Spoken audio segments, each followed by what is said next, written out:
Maligayang pagdating sa aking channel. Kung naririnig mo ito, ibig sabihin hindi ka nag-iisa ngayong gabi. Kung biglang lumamig ang iyong hininga at makita mong umuusok ito sa dilim, hindi iyon dahil sa panahon. May kasama ka. Hawakan mo ng mahigpit ang kandila. Huwag mong hayaang mauna silang makakita sa iyo kaysa sa apoy. At kung maramdaman mong may kamay na dahan-dahang humawak sa balikat mo, huwag kang kikilos. Baka pangalan mo ang susunod na isusulat sa lupa. Ako ang tagapagsalaysay. At ngayong gabi, bubuksan natin ang pintong matagal nang nakapinid. Handa ka na ba? Simulan natin ang gabing ayaw nang matapos. Kung iniisip mong aswa kami dahil may kakaiba sa amin, ay ba nakakamali ka? Pahinamahan niya kasi si Nicole sa mama niya. Sensitibo ang balat niya. Pero bakit takot kayo sa asin? Ayaw nyo ng asin. Hindi na kayo lumalabas sa araw. Puro gabi lang. Tapos ng bahay nyo hindi nasisinaga ng araw. Ano? Aswang? Yung bang iniisip mo sa amin, Baste?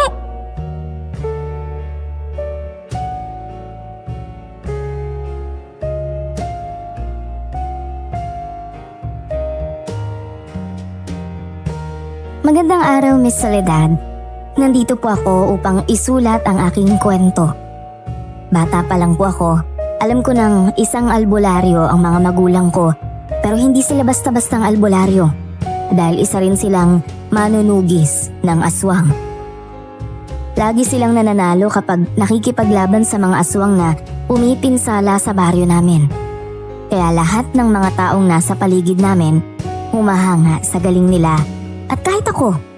Pero nagbago ang lahat nang lumusob sa amin ang mga aswang para kunin ang itim na binhi sa magulang ko. Ang binhi pala na yon ang wawakas sa pamilya namin. Ako si Baste at ito ang aking kwento.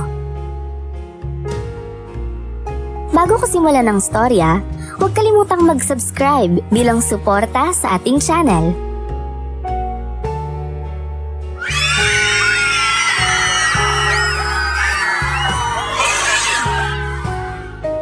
Anak, Baste, kailangan rin nang umalis. Po, hindi po kayo sasama sa akin. Hindi, kailangan kong balikan ng tatay mo. Pero Nay, ayoko pong umalis. Babalik na lang din po ako para kay tatay. Hindi pwede. Delikado doon. Nandito ako para ihatid ka lang. Sige na, itabi mo to. Kailangan mo itong pangalagaan. Ano pong laman ito, Nay? Yan ang itim na binhi na kinukuha ng mga aswang. Huwag na huwag mong ibibigay sa kanila yan kahit anong mangyari. Maliwanag? Nay, sumama na lang po kayo sa akin.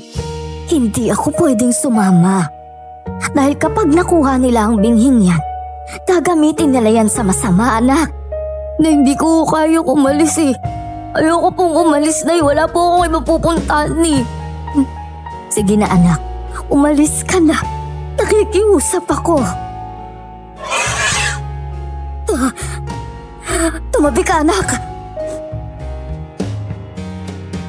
Agad akong hinawakan ni nanay para maitago sa likuran niya. Sabay labas ng hawak niyang itak at nilabanan ang aswang. Kitang-kita ko kung paano nahiwa ni nanay ang pakpak nito at mas lalong nagwala ang aswang. Mabilis namang kumilos si nanay at sinaksak niya ang dibdib nito na naging dahilan ng unti-unti nitong pagliyab hanggang maging abo.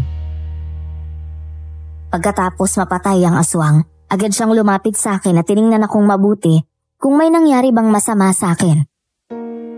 Doon din unti-unting umiyak si nanay at mahigpit akong niyakap. Isang yakap na may halong pagpapaalam. Hanggang sa ilang minuto lang, nakarinig kami ng iba't ibang ingay ng mga aswang na papunta sa amin. Anak, kailangan mo nang magtago. Parating na sila. Teka lang, hahanap ako ng matataguan mo. Halika na. Doon tayo. Bilisan mo. Nay, ayoko pong iwan kayo eh. Naisama niyo na lang ako. Pareho na po tayong tumakas, Nay. Nay! Anak, pakinig ka sa akin. Basta, kung parehas tayong tatakas o magkasama tayo, maabutan nila tayo. Ayokong iwan ka. Pero kailangan, naiintindihan mo pa ako. Nay, di ko po alam yung gagawin eh. Di ko po alam kung saan ako pupunta. Sundin mo lang lagi yung puso mo. Umiga ka na dyan. Bilisan mo. Tatakluban kita ng mga damo at yung dahon. Sige na anak, umiga ka na, bilisan mo. Nay! Nay! Basta tandaan mo ha. Mahal na mahal ka namin ng tatay mo. Lahat gagawin namin para sa'yo. Huwag mong kalilimutan yan. At yung itim na pinhi, ingatan mo. At huwag mong ibibigay sa mga aswang. Pupunay, mga pupunay. Sige na anak, nandiyan na sila. Diyan ka lang ha. Mahal na mahal ka namin. Mahal na mahal kita. Nandito ako! Dito niyo ako hamunin. Sundan niyo ako kung matapang kayo.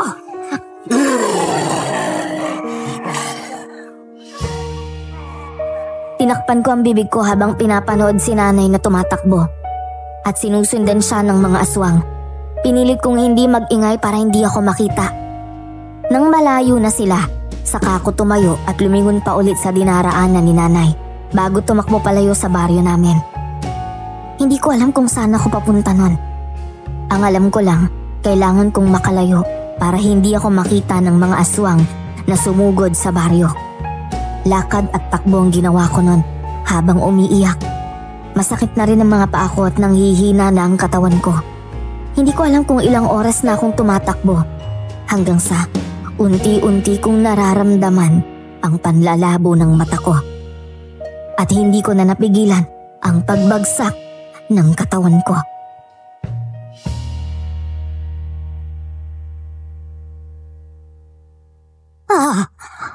Ano kayang nangyari sa batang ito? Hindi ko rin alam. Nakita ko lang na nakabulagta sa harapan ng bahay natin kanina. Kawawa naman. Ang dami niyang sugat. Tapos puro putik ang katawan. Baka naman pulubi, Ma. Babaya na lang natin tanungin pagka gumising na. Sa ngayon, hayaan na muna nating matulog. Tay, nagalaw. Nasaan ako? Sino kayo? Bakit ako nandito? Anong gagawin niyo sa akin? Iho, kumalma ka. Hindi kami masamang tao. Nandito ka dahil tinulungan ka namin. Ano bang nangyari sa'yo? Nakahiga ka sa tapat ng bahay namin kanina. Saka dami mong sugat. Saan mo nakuha yan? Mapagkakatiwalaan mo kami. Pwede kang magkwento sa amin.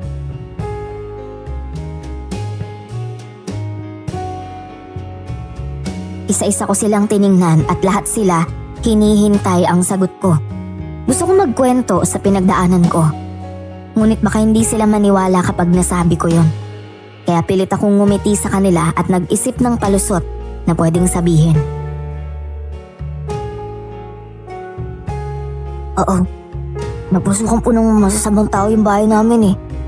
Nakita ko yung mukha nung pumatay sa magulang ko. Pinatay ang mga magulang mo? Teka lang, Ingo. Taga saan ka ba? Taga-bundok ho ako. Paano ka naman nakababa ng ganitong oras? Buti na lang, hindi ka nila nakita. Dahil tumakas po ako. Diyos mío, Sus Mariosep! Pedro, siguro dapat itong sabihin sa mga pulis. Opo. Bakit naman, iho? Mabuti nga iyon eh. Wala naman sila magagawa eh. Huwag niyo akong sabihin. Nakikiusap po ako. mas magandang alam ito ng mga pulis.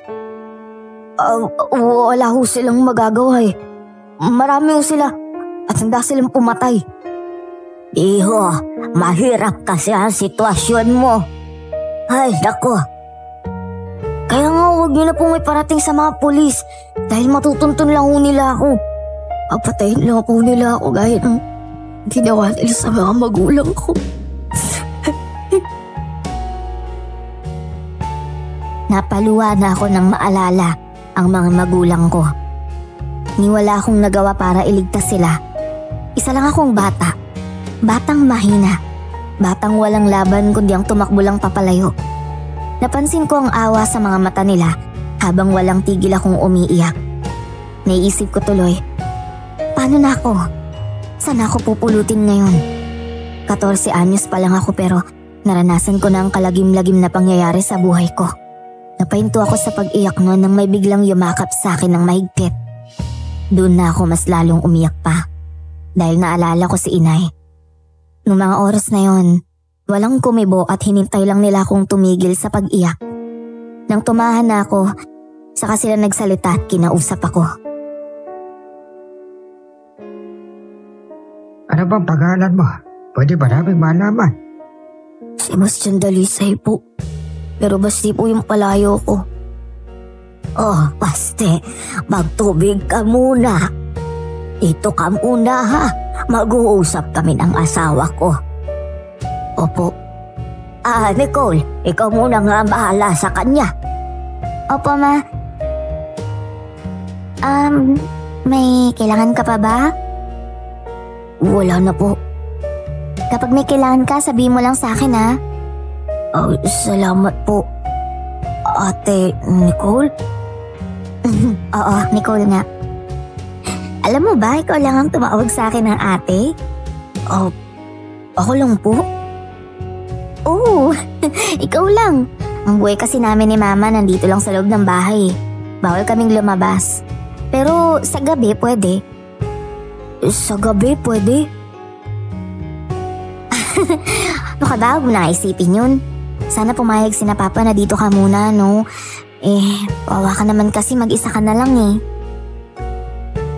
Oh, yan na pala sila. Basta, nakapag-usap na kami ni Marisa.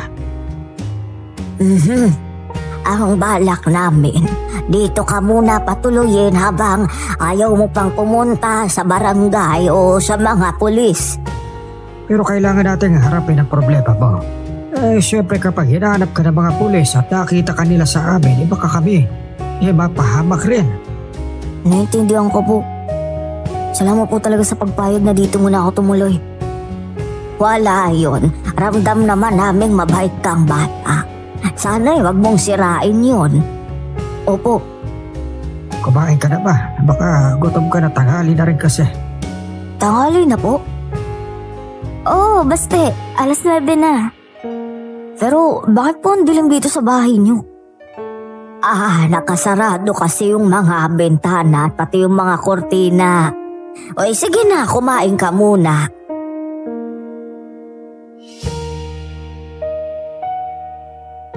Napatango na lang ako sa sinabi ni Aling Marisa. Sila ang unang naglakad papunta sa kusina, kaya sinundan ko lang sila. Habang nililibot ko ang paningin ko sa bahay, saradong-sarado ang lahat ng pwedeng pasukan ng liwanag o ng araw. Naagaw lang ang atensyon ko nang tawagin na nila ako. Nakahanda na ang kakainin ko sa lamesa. Dahil na rin sa gutom na nararamdaman ko, lumapit ako. Sa unang pagsubo ko ng kanin na may ulam, wala akong nalasahan dahil sobrang tabang nito. Nakangiti silang tatlo sa akin kaya pinilit ko na lang din kainin yung sinandok nila. Oh, kumusta yung pagkain? Nabusog ka ba? Opo, nabusog naman po ako. Pasensya ka na kung walang lasa yung ulam. Bawal kasi sa amin ang asin. Kaya kung hindi ka nasarapan sa ulam, ayos lang, sabihin mo lang sa amin. Sabihin mo kay Mama na... Aray, ano po naman yan? Ikaw talaga, puro kakalokohan. Ayusin mo na nga yung mga gamit mo at may klase ka pa. Nag-aaral po siya sa school? Hindi. Homeschooling ako. Bawal kasi ako lumabas eh. Kaya dito lang ako sa bahay nag-aaral. Bawal pong lumabas? Bakit naman po? Kapag kasi ganitong oras, basta may araw pa, bawal kaming lumabas eh. Pero pag magagabi na, ayan, pwede na kaming lumabas-labas sa gabi. Saka may teacher akong pupunta dito sa bahay. Siya yung nagbibigay ng gawain ko. Kaya kapag may kailangan ka sa labas, sabihan mo lang ako ha, Baste.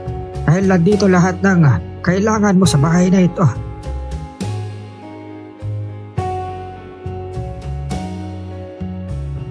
Napatango-tango na lang ako sa sinabi nila.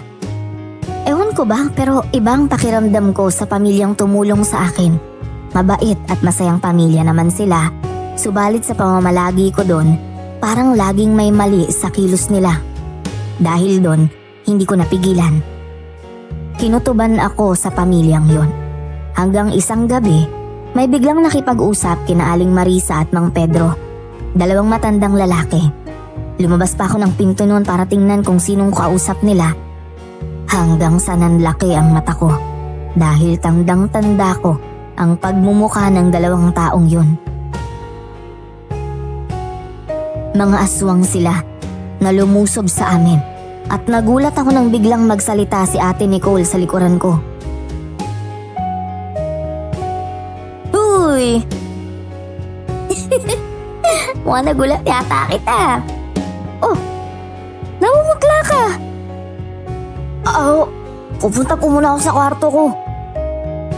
Bakit? Alika, dito na tayo. Tayo na lang natin sina Mama at Papa para makakain na tayo.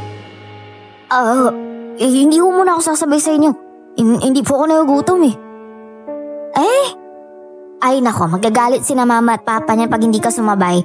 Saka isa pa, ayaw nilang pinaghihintay ang pagkain.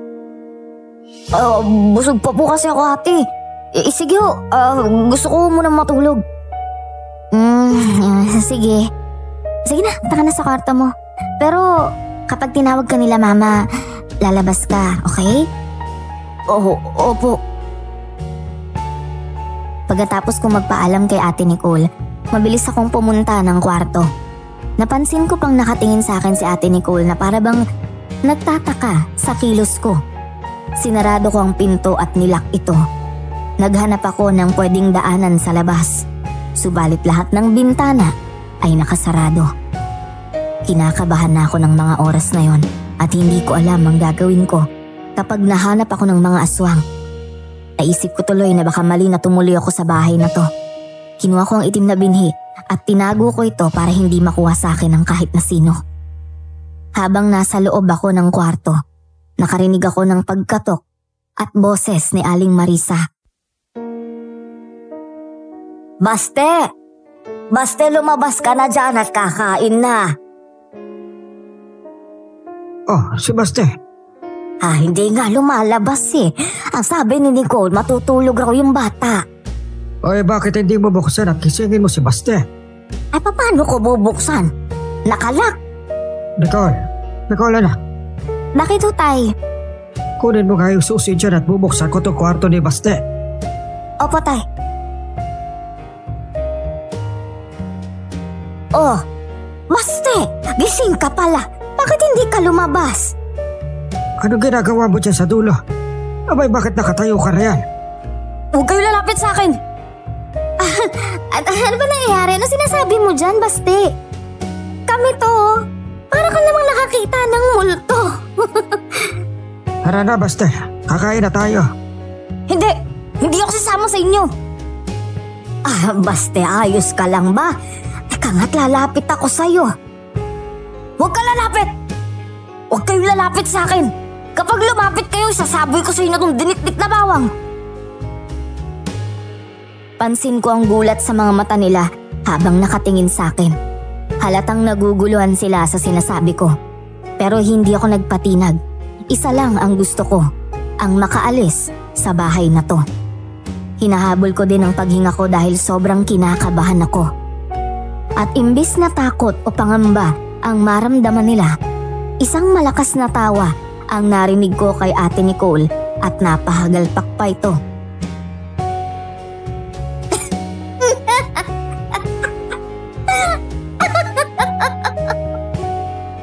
Rinig niyo ba yung sinabi niya?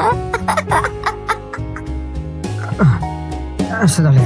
Nicole, bakit ka naman natatawa?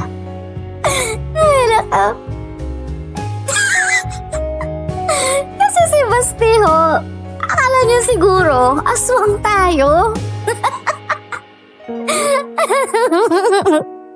Ano? Aswang? Yung bang iniisip mo sa amin, Basti?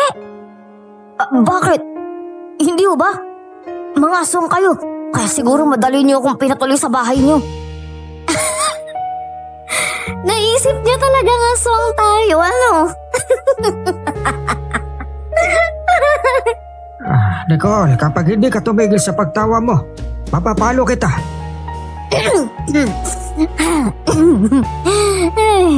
Tawa lang naman ako kasi nakakatawa naman talaga eh. Saan mo naman naisip yung idea na yan, Baste? Paano mo naman nasabi na aswang kami? Dahil po yung kausap niyo kanina ng dalawang lalaki, mga aswang sila at namumukhaan ko yung mga mukha nila. Mga aswang sila? E paano mo nalaman? Sabi ko na nga ba? Bakit, mahal? May problema ba? May kakaiba kasi ako napapansin sa dalawang lalaking yon. At may hinahanap silang bata. Ikaw ba ang hinahanap nila? Bakit? Tinuro niyo rin ba ako? Papatayin niyo na rin ba ako gaya ng kung paano nila pinatay yung mga magulang ko? Akala ko bang pumatay sa mga magulang mo yung masasamang tao? Ang ibig mo bang sabihin, mga aswang ang pumatay sa mga magulang mo? Teka, naguguluhan ako. Pasensya na, nagbibiro lang talaga ako kanina. Bakit naman sineseryoso niyo? Huwag ka na ka muna makisali. Kami na muna ng nanay mo kakausap dito kay Baste. Lumabas ka na nga muna ron. Sige na, anak. Doon ka na nga muna sa labas at kakausapin namin itong si Baste. Sige. Ngayon, magsalita ka, Baste. Sabihin mo sino ka ba talaga? Gusto naming malaman ng totoo. Hindi ako magsasalita hanggang sa hindi kayo nagsasabi ng totoo. Gusto mo ba na patunay na hindi kami aswang? Baste, maniwala ka sa amin. Hindi kami aswang. Kung aswang kami, dapat nung una pa lang may ginawa na kaming masama sa'yo. Pero bakit takot kayo sa asin? Ayaw nyo ng asin. Hindi na kayo lumalabas sa araw. Puro gabi lang. Tapos ng bahay nyo hindi nasisinagan ng araw. Taga lang iyo. Kung malma ka lang. Kung iniisip mong aswang kami dahil may kakaiba sa amin, ay nakakamali ka. Yung mga sinabi mo ay para sa amin yon. Sa kalusugan namin ni Nicole. Painamaan na kasi si Nicole sa mama niya. Sensitibo ang balat niya. Alam mo ba yung mga allergy? Ganun ang balat niya.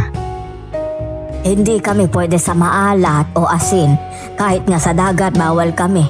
Bawal din kaming magpaaraw. Kahit kaunting sinag lang ng araw bawal. Bawal dahil aswang kayo? Siyempre, yung mga bawal sa mga aswang eh. Hindi sa ganon. Sa tuwing gagawin nila yon, pwede silang mabantal. Noong una, akala namin ni Marisa, hindi naman ni Nicole yun eh. Pero isang beses, muntik nang ikamatay ni Nicole ang pagpapaaraw ni Pedro sa kanya. Namantalang buong katawan niya. At nung kumain siya ng may asin, ganun din. Kaya bawal sila sa mga bagay na yon dahil makakasama sa kanila. Pasensya ka na, hindi rin namin kagad na ipaliwanag. Tama siya. Yan tuloy ang pumasok sa utak mo dahil sa kapabayaan namin. Pasensya ka na. Hindi pa rin ako naniwala sa mga paliwanag nila. Pakiramdam ko niloloko lang nila ako at naghahanap lang sila ng tiyempo para mauto ako. Kung nagsasabi man sila ng totoo, gusto ko magbigay sila ng patunay para maniwala ako sa sinasabi nila. Pareha silang nakatingin sa akin na para bang tinitimbang ang tumatakbo sa utak ko. O sige, ganito na lang. Kung hindi ka pa rin naniniwala, Bigyan mo ako ng bawang na hawak mo. Bakit ko naman gagawin yun? Para mapatunayan namin sa'yo na hindi kami aswang. At para naman paniwalaan mo kami, hindi ba? At kung aswang nga kayo, ano gagawin ko sa inyo? Kapag nahawakan namin ang bawang na yan, masasaktan kami. Ibig sabihin nun, aswang kami. At kung hindi naman, ibig sabihin dapat maniwala ka na sa amin. Sige na, Baste. Bigyan mo na kami ng bawang na yan. Huwag ka mag-alala, nagsasabi kami ng totoo.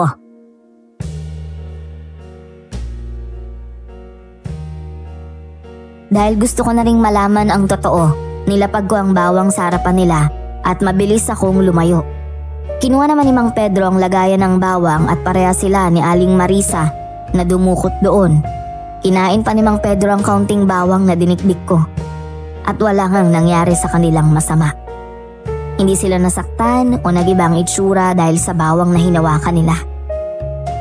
Doon lang din ako huminga ng malalim at parang nabunungtan ng tinik sa dibdib.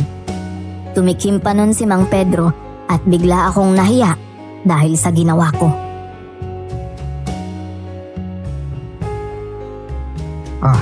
Nakita mo naman ang ginawa ko. Walang masamang nangyari sa akin. Sabi ko naman sa'yo, nagsasabi kami ng totoo, hindi kami aswang. Hindi ka rin naman namin masisisi kung ganito ang naging reaksyon mo. Baste, alam mo bang binalita ang mga namatay sa bundok? Oh, binalita po sa TV? Oo, kumalat ang balitang yan. Hindi lang sa TV kundi pati na rin dun sa kabilang lugar. At iisa lang ang nasa isip ng lahat. May aswang na gumawa nun. At dahil doon, nagsaliksik ako. O saan po? May gusto akong malaman sa'yo. Kung ano ang pangalan ng magulang mo at kung sino ka ba talaga. Itong pangalan ko pong sinabi ko. Sebastian Dalisay po ang pangalan ko. At ang mga magulang mo ay sina Tinding Dalisay at Ruben Dalisay, hindi ba? Opo, sila nga. Pamilya kayo ng mga manggagamot. Isang albularyo ang magulang mo at ang isa naman, hindi lang basta albularyo. Opo. Paano niyo nalaman lahat yan? Baste. Huwag ka na sanang mabibigla. Sa balita kasi at sa mga nakuha ang impormasyon ni Pedro, missing ang nakalagay sa inyo. Anong ibig niyo sabihin? Posibleng buhay pa ang mga magulang mo. Lahat ng mga nakatira sa bundok na kapitbahay ninyo, mga patay na, walang nakaligtas. Pero ang pamilya mo nawawala. At ang isa sa mga hinihinala nilang mahigawa ay kayo. Pero hindi ko kami ang pumatay. Maniwala ko kayo sa amin. Nilusob kami ng mga aswang. Naniniwala kami sa iyo, Baste. Ilang araw na naming alam ang tungkol dito. At naghahanap lang kami ng tiyempo kung paano sasabihin sa iyo. Sa tingin namin, buhay ang mga magulang mo. Pero may problema. Ano yun? Anong problema? Hawak sila ng mga aswang. Wala kaming matibay na ebidensya pero tingin ko, tama ang mga tumatakbo sa utak ko. May kailangan ba sila sa inyo, Baste? Kung hinahanap ka nila ay malamang may importante silang kailangan. Meron po. Ano naman yan? Nandito po sa loob nito yung kailangan nila. Hindi ko po alam kung para saan to eh. Pero sabi ni nanay, kailangan ko po ito itago. Pwede ko bang makita? Sabi po sa akin ni nanay, bawal ko ito ipakita sa iba eh. Huwag kang mag-alala.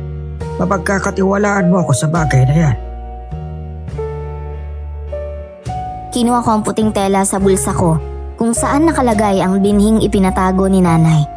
Tiningnan ko si Mang Pedro na nakatingin din doon sa telang yon.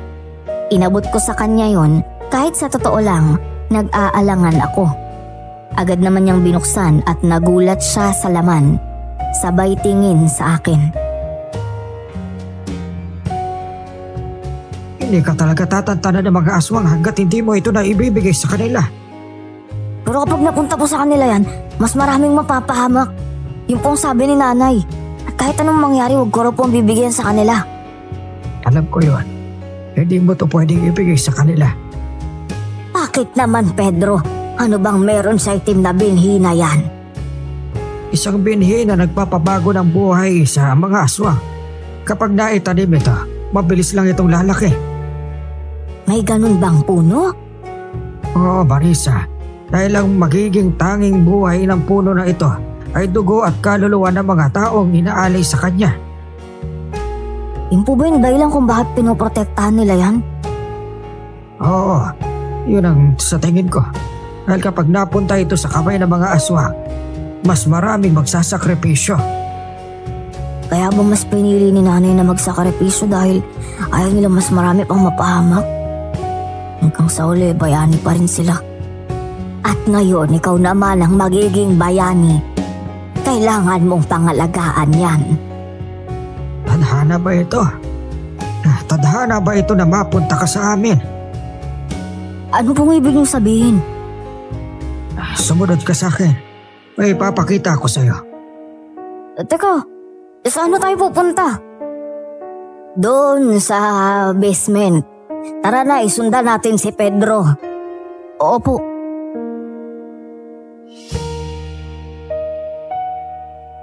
Naunang lumabas si Mang Pedro at sinundan namin siya ni Aling Marisa. Naabutan pa naming nanonood si Ate Nicole sa salas at kunot noon niya kaming tiningnan. Pagkapasok namin sa basement, puro kagamitan sa panglaban sa aswang ang bumungad.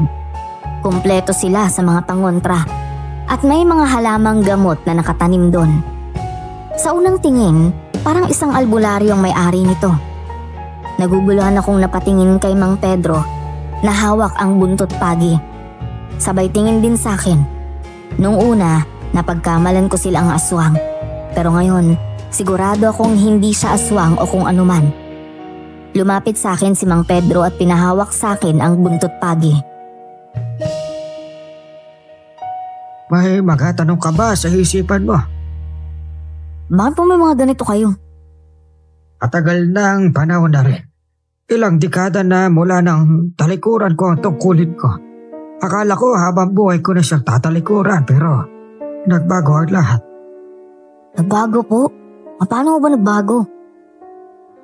Isang albularyo at manunugis din ang aswang ang magulang ko.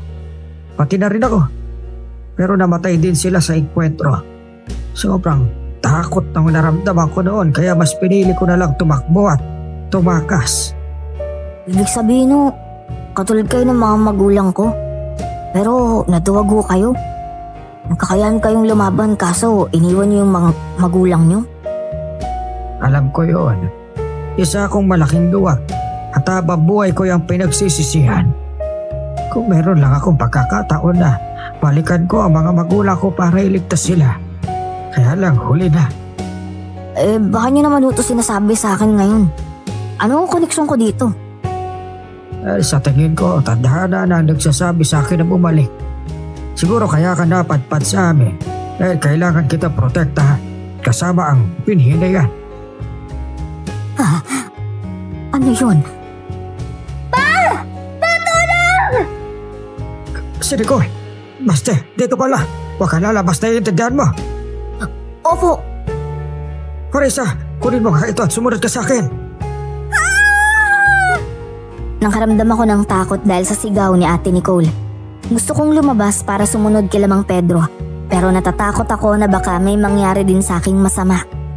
Narinig ko din ang mga pagkalampag sa taas at pati mga sigaw ni na Ate Nicole at Aling Marisa. Unti-unti akong umakyat para silipin kung anong nangyayari.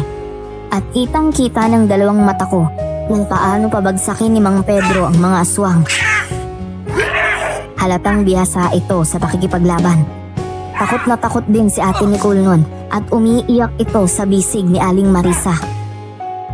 Naging abo ang dalawang aswang na napatay ni Mang Pedro sakay ito lumingon sa akin sabay tango ng ulo niya. Pwede ka na lumabas. Wala na sila. Akala ko, mamamatay na ako. Akala ko kukunin na nila ako. Anak, nandito kami ng tatay mo para protektahan ka kasama si Baste. Ano bang klaseng mga halimaw yun? Mga aswang sila. Madali nilang napasok itong bahay dahil wala tayo pangontra sa labas. Basta may kailangan akong sabihin sa iyo. Ano po yung pag-uusapan natin? Seryosong nakatingin sa akin si Mang Pedro. Mas lalo kong kinabahan dahil ang tagal nitong magsalita. Lumapit pa ito sa akin, hinawakan ng kamay ko, sabay tapik sa balikat ko. Bigla siyang ngumiti na ipinagtaka ko. Ano po bang meron? Sigurado ako magugulat ka sa ibabalita ko. Tungkol saan po? Basta, buhay ang mga magulang mo. At tama ang hula ko. Oh? Paano niyo ko nalaman? Sa 2 aswang na nakalaban ko bago sila namatay, may mensahe silang sinabi. Anong mensahe yun? Gusto kong malaman. Buhay nila kapalit ang binhi. Handa mo ba gawin yun para mailigtas ang mga magulang mo? Kapag naibigay ko po sa kanila yung gusto nila, ibibigay din ba nila yung mga magulang ko? Hindi tayo nakakasiguro. Tandaan mo baste, tuso ang mga aswang. Lahat ay gagawin nila para lang makuha ang gusto nila. Eh ano pong gusto niyong gawin ko? Pabayaan mamatay mga magulang ko sa mga aswang na yun? Kung kailangan po nila itong binhi, ibibigay ko po para sa kaligtasan ng mga magulang ko. Sige ka, kapag ibinigay mo yan, anong susunod mong gagawin? Bata ka pa. At kung pabigla-bigla ka ng desisyon, sigurado ako mas mapapahamak ang mga magulang mo. Kung ganun po, ano po dapat nating gawin? Magplano. Sigurado ako kakagat sila sa pain natin kapag tayo mismo ang nauna. Nakinig ako kay Lamang Pedro noon. Sa tingin ko tama rin siya. Huwag akong magpadalos-dalos sa aksyon. Dahil alam kong hindi yun magugustuhan ni nanay. Natuwa rin ang puso ko nang malaman kong buhay pa sila. Parang nagkaroon ng bagong liwanag ang buhay ko. Akala ko kasi buong buhay na akong magiging ulila. Pero nang malaman kong buhay pa sila, nagkaroon ako ulit ng lakas. Sa ngayon, kailangan ko na ring lumaban para kila nanay. Ayokong maging duwag tulad ng ginawa na ni Mang Pedro. Mas pinili niyang talikuran ng kanyang mga magulang kesa tulungan ng mga ito. Ngayon na may pagkakataon ulit ako. Kahit kaunting pag-asa lang yun, panghahawakan ko yun. Sana lumaban si nanay. Dahil darating ako para tulungan sila. Kung pupunta tayo sa kuta nila, dapat umaga. Paano po natin malalaman kung saan yun? Huwag ka mag-alala. Magaling ako magtawas. Madali ko mahahanap yun dahil marunong ako magtawas. Tulad po ng ginagawa ng magulang ko? Para mahanap nila yung isang bagay at taong nawawala? Oo, ganun nga. At kapag nahanap natin yun, doon na natin kukunin ang mga magulang mo. Teka lang Pedro, mukhang delikado ang plano nyo. Papasukin nyo ang lungga ng mga aswang. Paano kung mapahama kayo? Oo nga tay, ayoko mawala ng ama. Huwag na lang po kayong umalis. Sabihin na lang natin lahat ng to sa pulis. Walang mangyayaring masama. Babalik kaming ligtas dito. Hindi ganun kalalakas sa mga aswang sa umaga. Tama po si Mang Pedro. Hindi po nila kaya maging aswang tuwing may araw. Bukod sa mahina sila, madali lang po silang mapatay. Mahina rin po ipang-amoy nila. Marami ka palang natutunan sa mga magulang mo. Sigurado ako magiging magaling ka pa sa amin. Salamat po Mang Pedro. Kung buo na ang pasya mo, tanging pagdarasal lang ang kaya naming maibigay ni Nicole. Alam niyo namang hindi kami pwedeng lumabas tuwing araw. Naiintindihan ko yun, Marisa. Dito lang kayo ni Nicole. Kami na ni Basti ang bahala sa lahat. Hintayin namin kayo. Mag-ingat kayong mabuti ha. Siguraduhin niyong makakauwi kayo ng ligtas. Oo anak, pangako. Pumunta nga kami ni Mang Pedro sa basement. Doon niya inayos ang mga kakailanganin niya para sa pagtatawas at nang makuha niya na lahat, inumpisahan niya na ito.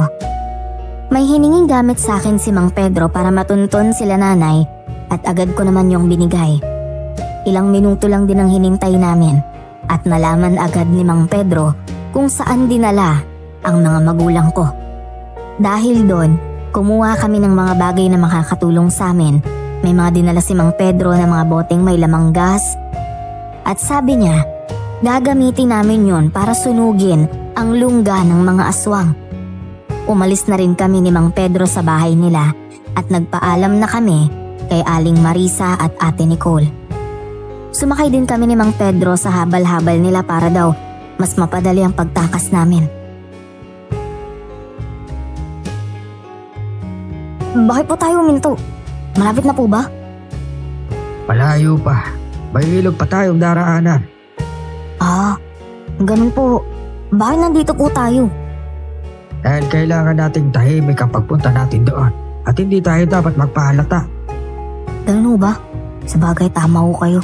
Mas madali tayong makakakilos kapag wala silang alam. Kaya mag-ingat ka mabuti sa bawat kilos mo. Opo, Mang Pedro. Tara na, maglakad na tayo. Hindi tayo pwedeng abutin ng gabi.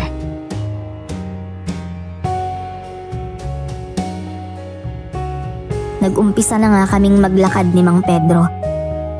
Masukal at matarik ang dinaraanan namin.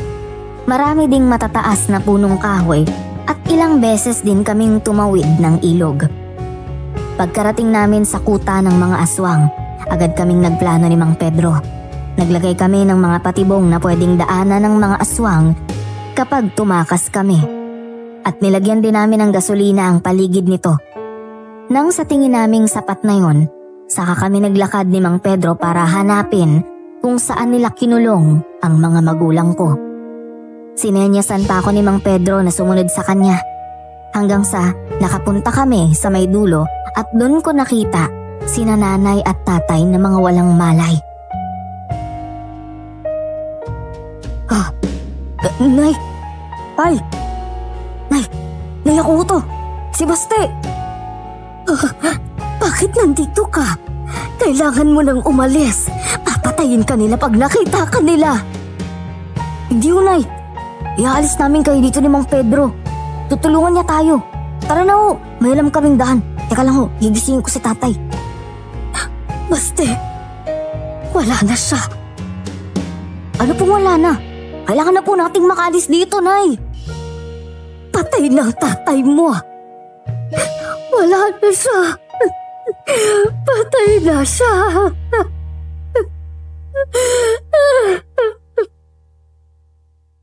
Para akong nabingi sa sinabi ni nanay. Dahan-dahan akong napatingin kay tatay. Nakadapa ito. Doon ko lang din napansin ang sugat sa bawat bahagi ng katawan niya. Saka punong-puno yan ng dugo. Nanginginig akong lumapit kay tatay. Ilang beses ko siyang tinawag pero hindi siya tumugon. Pinilit kong gisingin siya. Subalit hindi siya gumalaw. Sinubukan ko ring tingnan ang pulso niya at wala na akong maramdaman. Napalingon ako kay nanay at Mang Pedro. Hindi ko napigilang bumuhos ang emosyon ko at yakap-yakap ko si tatay ng mahigpit. Baste, kailangan natin makaalis dito. Nakalagad ko na ang nanay mo. Tumayo ka na dyan. Iiwan po natin si tatay dito. Hindi ko kaya, Nay. Dali na po natin si tatay. Baste, makinig ka na sa akin. Kapag dinala pa natin ang tatay mo, baka hindi tayo makaligtas. Pare-pareho tayo mamamatay dito. Tama siya, Baste. Iwan niyo na lang ako. Magiging sagabal ako kung sasama pa kayo. Mahina na ako. Hindi na ganun kalakas ang katawan ko. Na hindi ko gagawin yun. Hindi ko kayo iiwan dito. Ililigtas namin kayo. Wala na tayong oras. Kailangan na natin umalis. Dahil sa sinabi ni Mang Pedro, tinakay ko na si nanay.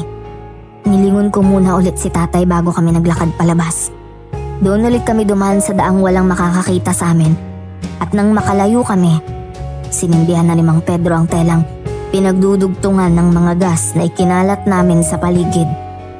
Nang umapoy na ito, doon na unti-unting naalarma ang mga aswang.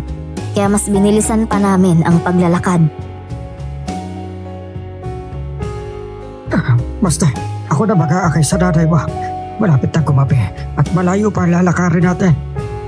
Opo, Mang Pedro. Iwan niyo na lang ako dito.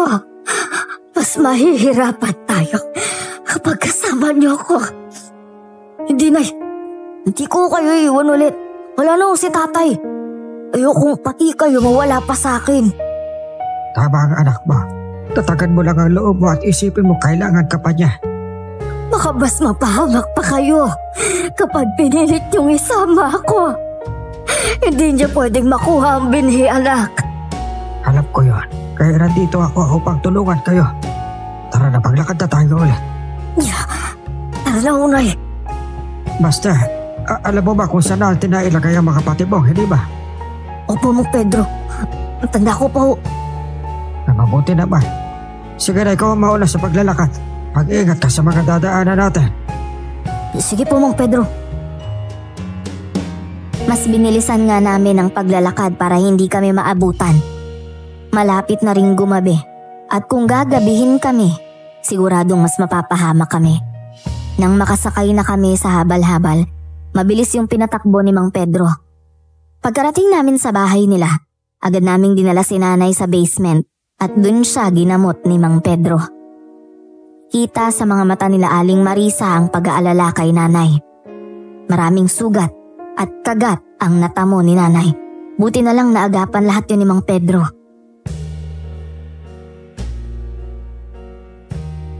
Kumusta yung nanay ko? Ayos lang siya. Kailangan lang niya na magpahinga ngayon.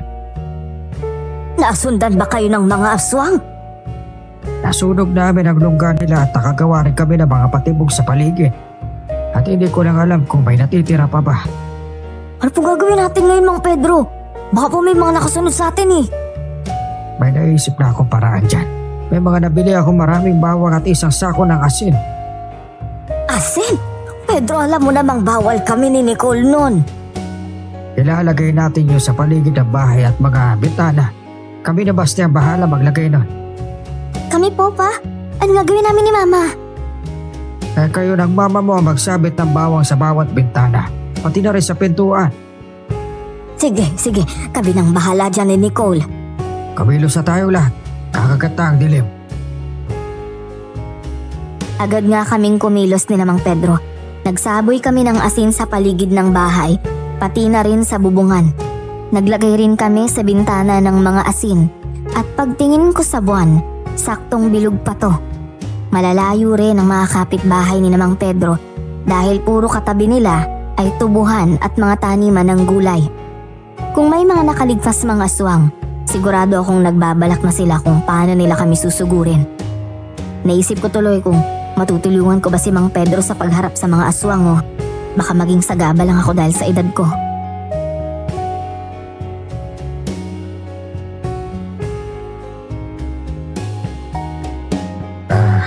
Anong iniisip mo, Baste? Po? Wala po. Wala bakit ganyan ang itsura ng mukha mo? Para may iniisip kang malalim. Naisip ko po na wala akong kwentang anak eh. Bakit mo naman yan nasabi sa sarili mo? Dahil hindi ko po natulungan si tatay. Si nanay naman po may sugat pa. Tapos ngayon, may malaking posibilidad na susugurin nila tayo. Dahil doon, yun ang tingin mo sa sarili mo. Opo, yun nga. Baste, bata ka pa. At hindi dahil wala kang nagawa, ibig sabihin nun mahina ka na. Hindi ganun yun. Sa tingin ko sa ating dalawa, ikaw nga ang pinakamatapang eh. Paano niyo naman nung nasabi yun? Simple lang. Dahil gagawin mo ang lahat para sa magulang mo. At sigurado ako kung nasan man ang tatay mo, masaya siya. Sana nga ako, Mang Pedro. Kaya huwag ka na malungkot dyan. Pumasok na tayo sa loob. Nabus na rin naman na tayo dito sa labas eh. Sige ho. Alam mo ba, sa tuwing sumasapit ang bilog na buwan, mas lumalakas ang mga aswang. At kung susugod po sila ngayon, ibig sabihin po nun, mas malakas sila? Yun ang tingin ko. Tanda ko pa nung huling nakipaglaban ako sa mga aswang kasama ang magulang ko. Bilog ko rin ang buwan noon eh. Kayo ba? Natalo kayo dahil sa bilog na buwan? Oo.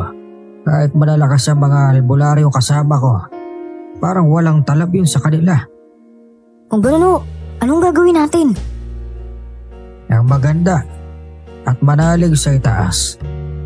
Kahit ano pagtapang mo sa pagharap mo sa kanila, kung kulang ka sa tiwala sa may kapal, matatalo ka rin. Pedro! Baste! Pumasok kayo! Gising na ang nanay mo, Baste! Pumasok na tayo sa loob. Sige po!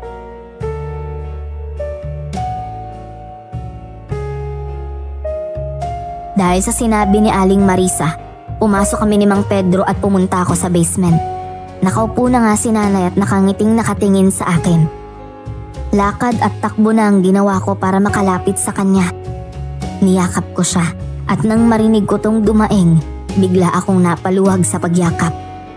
Naramdaman ko na rin nakayakap sa akin si nanay at bigla ko siyang narinig na umiyak.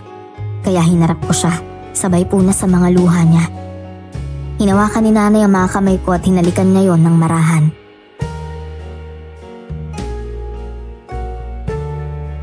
Nay, huwag na ho kayong umiyak. Baka makasama sa inyo yan eh. Pasensya ka na, Baste. Natutuwa lang ako. Kasi nakita ulit kita.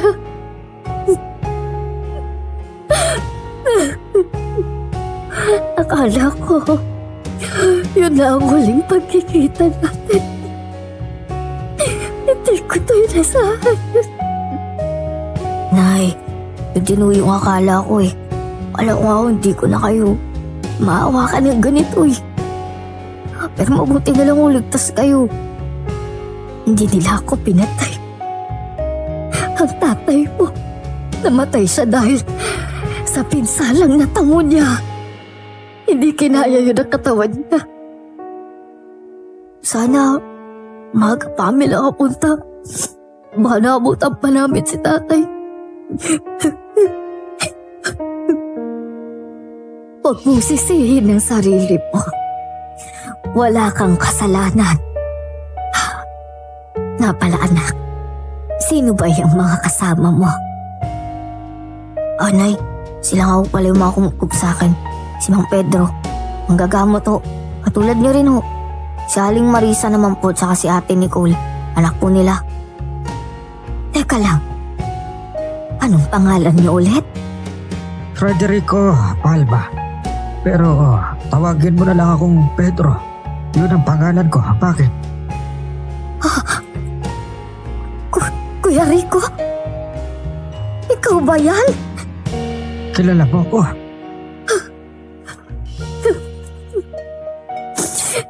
Kuya, matagal na panahon na.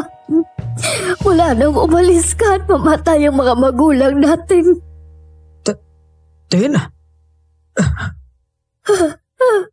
Kuya, ako nga ang bunso mong kapatid.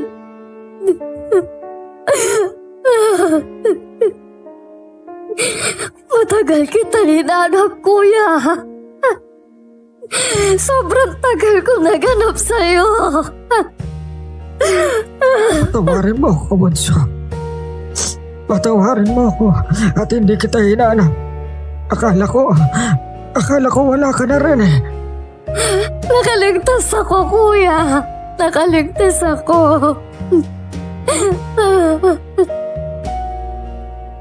Lahat kami nagulat dahil sa malaking revelasyon na yon. Kita ko ang lungkot at gulat sa mata ni na Aling Marisa at Ate Nicole. Wala pa ring tigil ang iyak ng magkapatid habang magkayakap sila. Bigla ko tuloy naalala ang mga kwento ni nanay tungkol sa kuya niya.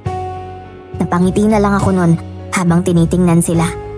Dahil alam ko noon pa lang gustong gusto nang makita ni nanay ang kuya niyang nawawala. Bigla ko tuloy naisip, baka nga tadhana ang lahat. Tadhanang mapunta ko sa puder ng kapatid ni nanay na matagal na niyang hinahanap. Pagkatapos nilang magyakapan, doon nagkwento si nanay kay Tio Pedro ng buong pangyayari at kung paano rin napunta sa amin ang itim na binhi.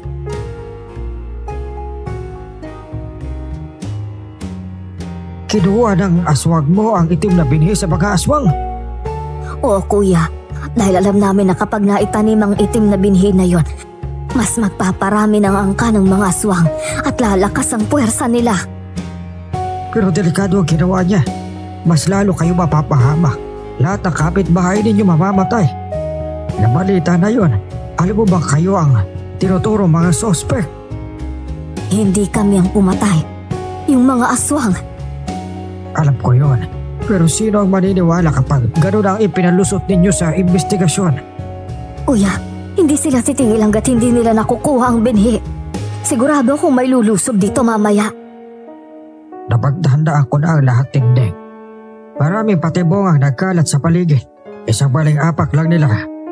Patay sila. Medyo ayos na ang pakiramdam ko. Kaya kong lumaban at harapin sila. Tinding, hindi ako papayag na may magyari sa iyong masama. Kuya naman, kung hindi kita tutulungan baka hindi mo sila kayanin. Kaya ko ang sarili ko at tutulungan kita. Tutulong din ako. Anak, hindi ka tutulong. Kami na ang bahala ng Tio Pedro mo. Pero Nay, hindi, ayoko. Ayokong pati ikaw mawala sa akin. Tama na yung tatay mo. Ayokong pati ikaw sumunod sa kanya. Nay, di po mangyayari yun. Magtiwala ko kayo sa akin at sa kakayahan ko. May tiwala ako sa'yo. Alam kong kaya mong lumaban, pero malalakas ang aswang na makakaharap namin. Kung kaya niyo sila, siguradong kaya ko rin ho. Kaya sana, Nay, hayaan niyo akong tumulong. Para sa ating lahat, gusto kong protektahan ng pamilyang to. May tiwala ako sa anak mo, Tinding. Sigurado akong kaya yan ng anak mo. Pagtiwala ka lang sa kanya. Tutulong din ako pa. Anak, wala kang alam sa mga ganyang bagay. Baka makasagabal ka lang. Sa pagdarasal ho. Kayo naman, Nay. Siyempre hindi ko naman ho kaya makipagbakbakan sa labas. Manang-mana sa iyong magsalita ang anak mo, Kuya Rico. Sinabi mo pa.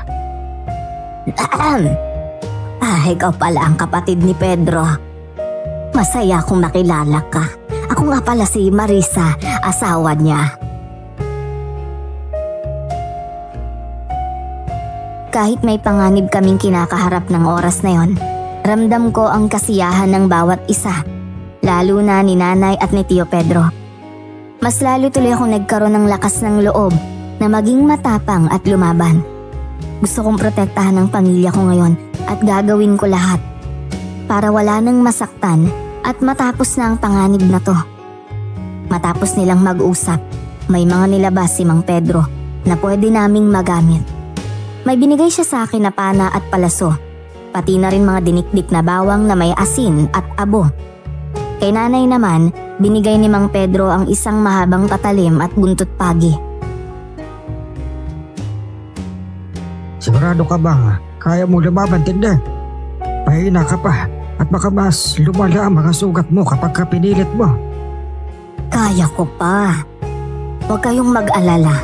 Malakas yata ako, no? At isa pa, nakapagpahinga na ang katawan ko kahit papano. Nay, hindi niyo kaya. Huwag niyong pilitin yung katawan niyo. Nandito ako para protektahan kayo. Ay, salamat, Baste. Pero gusto rin kitang protektahan. Tapusin na natin ito. Sawang-sawa na ako sa mga aswang na yon. Ipaghihiganti ko lahat ng pinatay nila. At tutulungan ka namin dyan, Baste. Magdarasal kami para mas maging matagumpay ang plano nyo. Laging nandyan ang may kapal para sa kabutihan. Kahit anong mangyari, hindi nila makukuha sa atin ang binhi.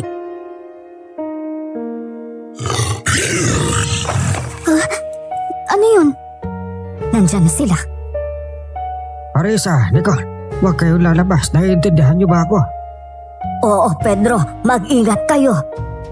Huwag kayong mag-alala. Babalik kaming ligtas. Basta atin dahil. Handa na ba kayo? Handa na ako, Kuya. Ikaw, Baste. Handa na po ako, Nay.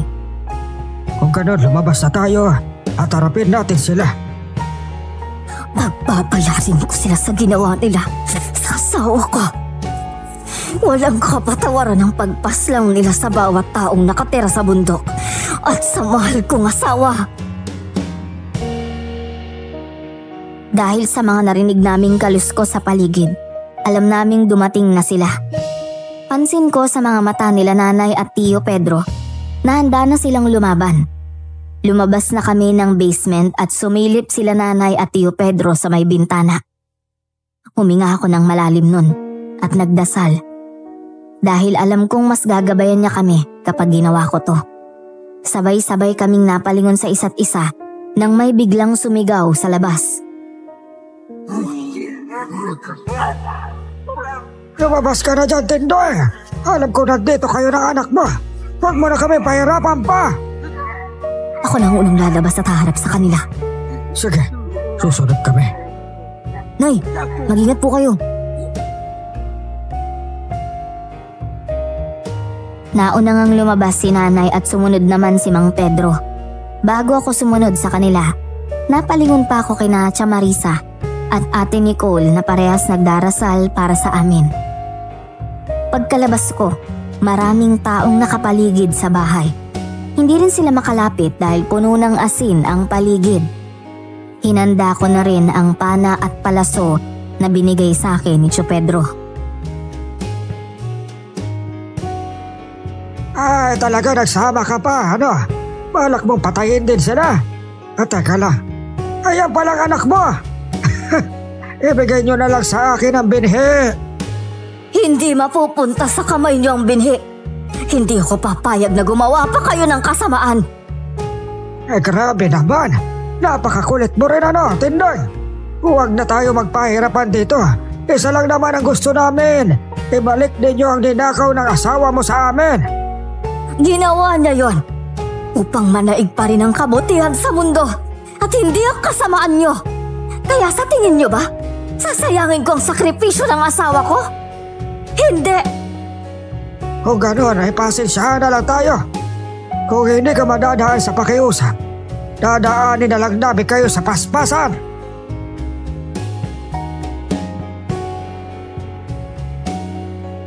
Nagbigay ng senyales ang pinuno ng aswang sa mga kasamahan niya. Isa-isa silang nagpalit anyo. Akala mo'y para silang mga hayop na gutom sa pagkain. Handa na nila kaming sugurin nang biglang lumabas sina Ate Nicole at Tia Marisa. May dala silang mga bote na may lamang gas sa loob at may mga tela sa bunganga ng bote. Natandaan ko na yon ang mga ginawa namin ni Tio Pedro at mga dinala namin sa kuta ng mga aswang. Nicole, Marisa, ano ginagawa nyo rito? Pumasok kayo sa loob! Nandito kami para tumulong, kaya hindi kami papasok sa loob. Tama ang anak mo, gagamitin namin itong mga gawa mong bomba para pasabugin ang mga aswang na yan. Kaya pa magtiwala lang kayo sa amin at sinisiguro naming walang mangyayaring masama. Kumikilos na ho sila! Papunta na sila sa atin! Nicole, sindihan ninyo ang bote at ihagis nyo sila sa mga aswang na papunta sa atin. Opo pa. Ikaw naman, Baste. Lagi ka lang nasa likuran namin ni Nanay Tinding mo, ha? Opo, Tio Pedro. Mag-ingat ka, anak, ha? Opo. Kayo rin, Hunay.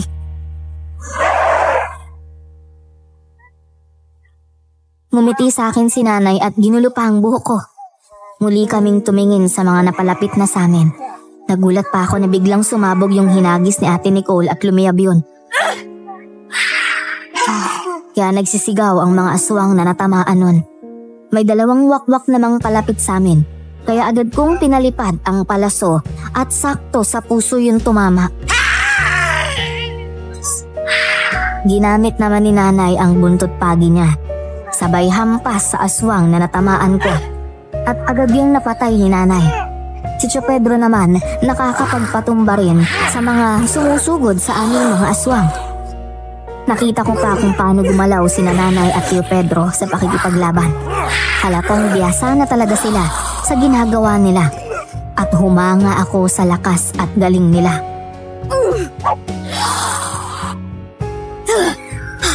Hindi ata maubos-ubos yung mga aswang na to. Ibig sabihin, marami pa sila. Hindi siguro sapat ang ginawa natin sa mga baryo nila.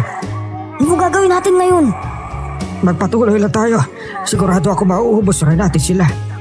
Kapag papalapit na sa atin ang mga aswang, isabay mo sa kanila ang mga asin na to. Opo. Kuya! Tabi! Dahil sa biglang pagsigaw ni nanay, agad kaming napayoko ni Tio Pedro. Hinampas ni nanay ng buntot pagi ang aswang na sumugod sa amin.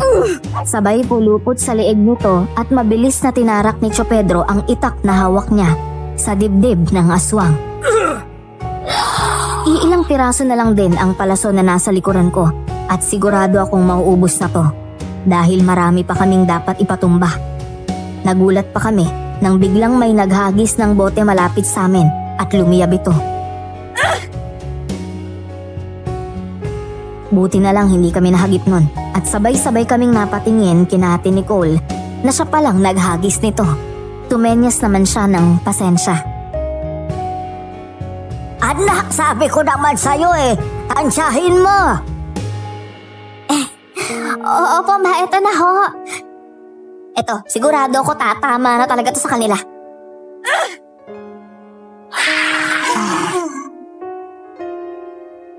Tinde, siguraduhin mong mahina na ang iba sa kanila dahil may apoy na kumakalat. Kailangan natin maghiwa-hiwalay para mapatay natin silang lahat. O sige kuya, isasama ko si Baste. Baste, sumunod ka sa akin. Opo, Nay. Sumunod na ako kay nanay at nakipaglaban kami sa mga aswang. Kita ko na ring nahihirapan si nanay. Siguro dahil hindi pa siya ganong kalakas nang may palapit na aswang kay nanay. Pinana ko yun at natamaan ito agad. Napalingon sa akin si nanay nun at nginitian niya ako. Muli kaming nagpatuloy sa pakikipaglaban. Hanggang sa napatigil kami ni nanay dahil ang kaharap na namin ay ang pinuno. Nakangisi ito habang marahan siyang pumapalakpak at papalapit.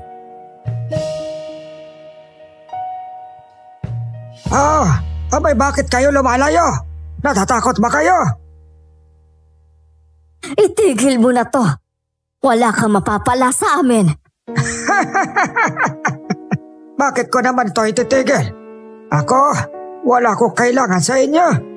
Alam mo may kailangan ako sa inyo, Tindeng. At kung hindi nyo ibabalik ang binhi, matitikman ninyo ang galit ko. Hindi ako natatakot sa'yo. Handa kitang tapatan para lang hindi matupad ang mga plano mo. Masyado mo naman ako pinapasaya, Tindeng. Seryoso ka ba talaga sa sinasabi mo? Tingnan mo nga itsura mo. Sugatan ka na at hindi ka na ganon kalakas. Tingnan mo ang paligid mo. Lahat sila nahihirapan na kaya ibigay mo na lang sa akin. Manahimik ka! Kahit anong mangyari, hindi namin ibibigay ang gusto mo. Gagawin namin lahat para protektahan ang binhi na yun. Teka lang, hindi ba't ikaw yung bata na may dala ng binhi? Tama! Ikaw nga ako sa'yo. Huwag ka nang magmatigas ang ulo. Ibigay mo na lang sa akin ang binhi. Pangako, aalis kami kapag nakuha namin yan. Huwag ka maniwala sa kanya, anak. Nagsisinungaling siya. Sigurado ako, kapag nakuha niya ang binhi, papatayin niya tayong lahat. Alam ko po yun, ay. Hindi po ako magpapadala sa panloloko niya. Hindi ko sasayangin ang sakripisyo ni tatay. Alam kong may dahilan kung bakit niya kinuha yung itim na binhi. Hindi ko talaga kayo madadala sa usapan na no. Bakit ba ang kulit-kulit ninyo mag-ina? Isa lang naman ang gusto ko, ang makuha ang binhi. Pero ayaw ninyong ibigay. Dahil alam namin gagamitin mo lang yun sa kasamaan. Kung ganon, wala na akong ibang magagawa kundi ibigay ang gusto ninyo.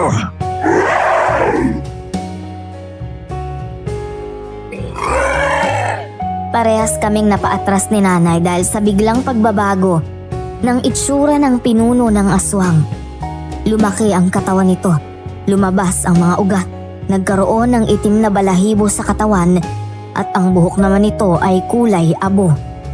Mapupula ang mata niya, matatalas ang mga kuko at punong-puno ng pangil ang bibig na nagkukulo sa dugo.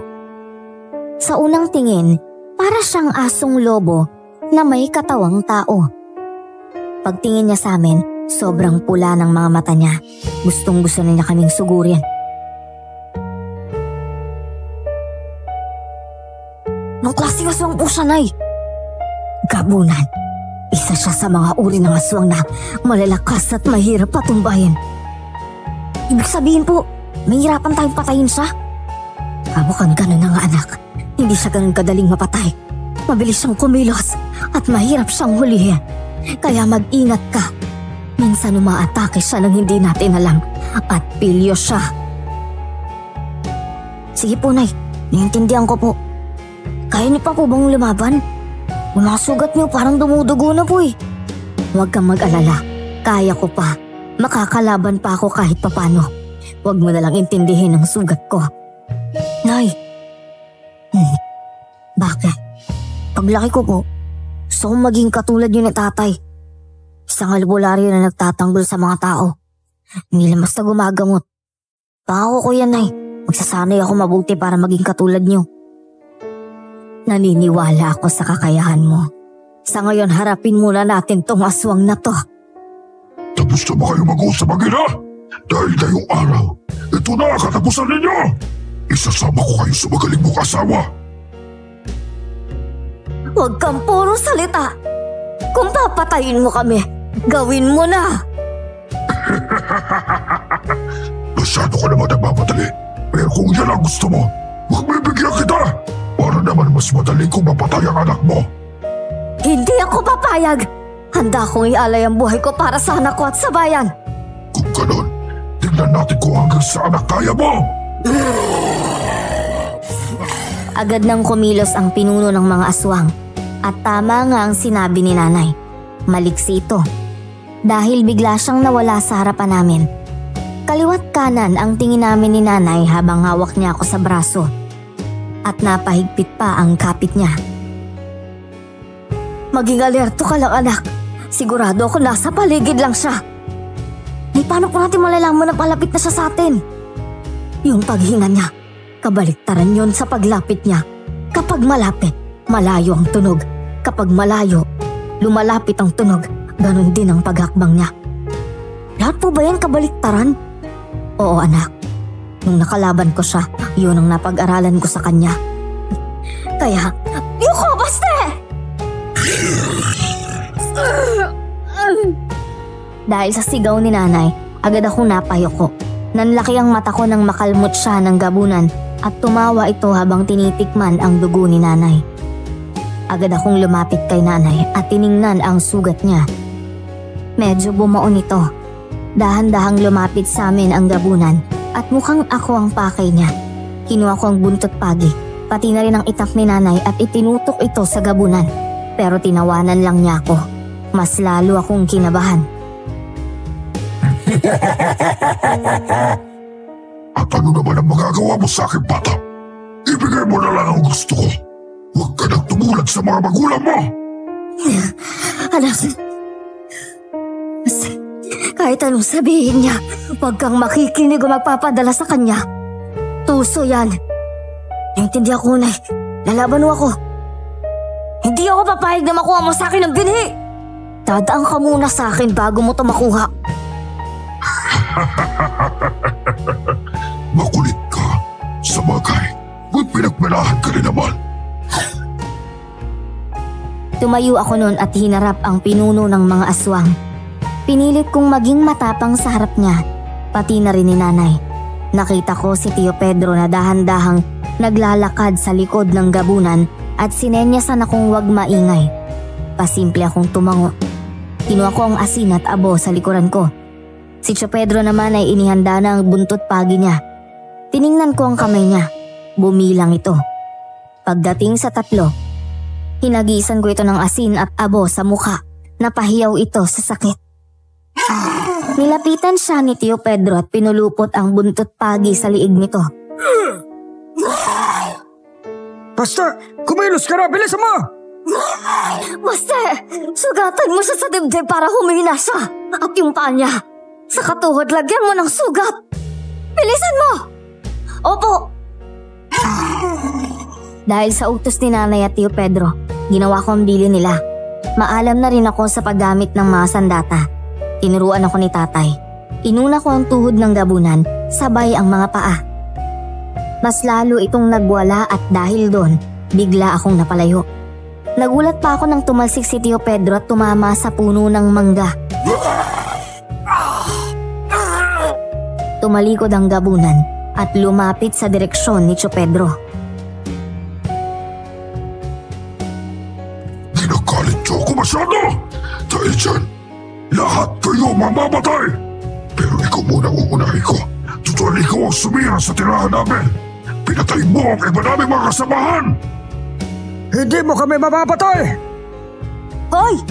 Akong harapin mo! Mabilis akong tumakbo at dinampot ko ang buntot pagi. Sabay hampas sa likod niya ng 3 beses. Muli siyang dumaing at humarap sa akin. Tatakbo na nga sana siya papunta sa akin pero biglang may naghagi sa harapan niya ng boteng may gas at agad itong lumiyab. Nakita ko si Tia Marisa na kinukuha si Tio Pedro. Mas lalong umangil ang gabunan at naging marahas ang bawat kilos niya. Hindi na siya makapag-isip ng maayos. Puro pagbawala na ang ginagawa niya. Kaya agad akong nagplano. Kinuha ko ang itim na binhi sa bulsa ko. Kinuha ko ang atensyon ng gabunan at pinakita ko sa kanya ang itim na binhi. Ito bang kailangan mo? Ibigay mo sa akin yan! Kung gusto mo to, edi saluhin mo! Pagkasabi ko nun, binato ko na ang itim na binhi at kumuha ko ng palaso sa likod ko. Saka ko yun pinalipad. Sumakto yun sa mata niya. Kaya ang itim na binhi ay napunta sa apoy at sumigaw ang gabunan. Nakita ko si Ate Nicole na dala ang itak at patakbo itong lumapit sa gabunan. Sabay tinarak niya ang itak sa likod nito. At tumagos yun sa may bandang dibdib. Napalayo si Ate Nicole at muli siyang lumapit kina Tio Pedro. Kitang-kita namin kung paano lamunin ng apoy ang katawan ng pinuno habang sumisigaw ito. Babalik ako kayo! Babalik ako kayo!